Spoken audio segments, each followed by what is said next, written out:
Minoan Civilization. A Distant Dream. By Fletcher Christian. Who were the ancient Minoans?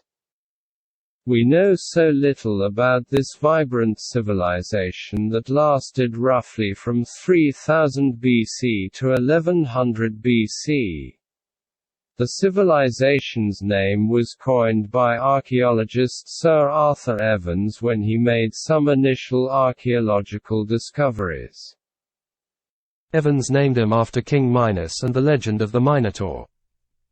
In their own time, the Minoans were probably referred to as Cretans by the ancient Egyptians and other contemporaries. I prefer the term Minoan, as it has a more magical connotation.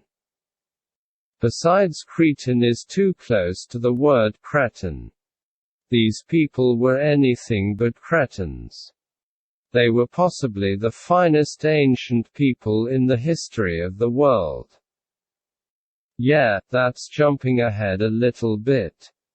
Some folks might not realize that until very recently Minoan civilization would be studied under scholars and archaeologists in the ancient Greek, classical Greece department.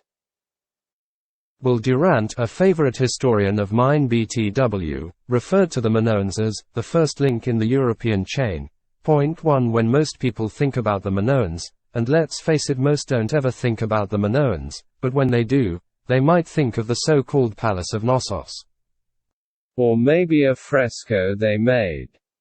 In those times the world was centered around the Near East, not the West.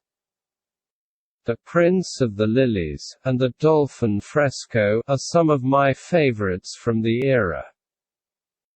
You of course have the ruins of Knossos, but you can see the grandeur of Minoan civilization in the great seafaring frescoes on the walls, and the wonderful extant pottery we thankfully still have.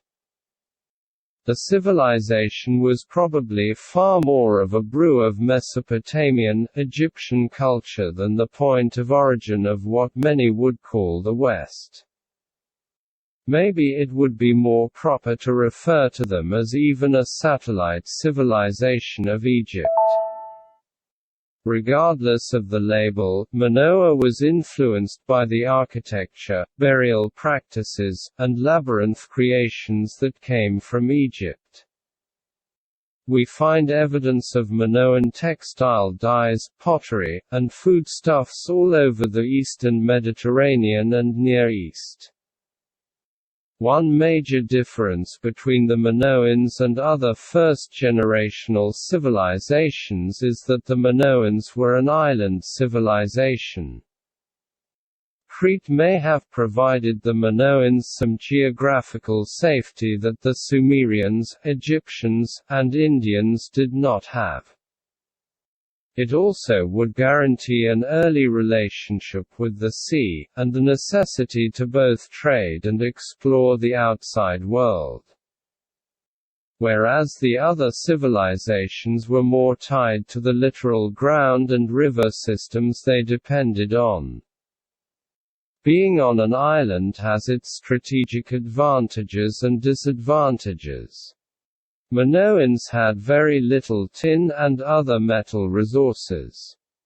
What they lacked in metals, they more than made up for with their highly sought-after handcrafted pottery and specialty textiles. The Minoan world was filled with color and artistry. The ancient ruins of Athens and Rome are not the only places that belie the splendor that once was. The palatial sites in Knossos, Phaistos, or Hyatriada would have inspired no less awe and wonder for those lucky enough to lay eyes on them. I hope to explore this civilization in depth, and throughout multiple parts describe not only what I have learned, but thoroughly investigate it for the valuable insights that only cross-civilization comparison can offer. Please join us while we explore a mysterious world of mazes, bull leaping, snake priestesses, kid boxing, and cataclysmic volcano eruptions. We're about to enter the world of the deep past, a world more akin to a Gene Wolfe novel than one might imagine. It's a world of myths, legends, and dreams. If you haven't guessed it already, it's definitely within my purview. The great poet Homer once said, "Everything is more beautiful because we're doomed. You will never be lovelier than you are now. We will never be here again." The tragic can sometimes make life appear more beautiful. I don't know if it is because we die that life is so beautiful. Maybe it is despite death, not because of it, that somewhere like ancient Minoan seem to glimmer so brightly. Barbara Tuchman's valuable book, A Distant Mirror, was an apt metaphor for the Middle Ages. I would call ancient Minoan a distant dream. 1. Durant Will, 1939. The Life of Greece. The Story of Civilization. Volume 2. New York, Simon & Schuster.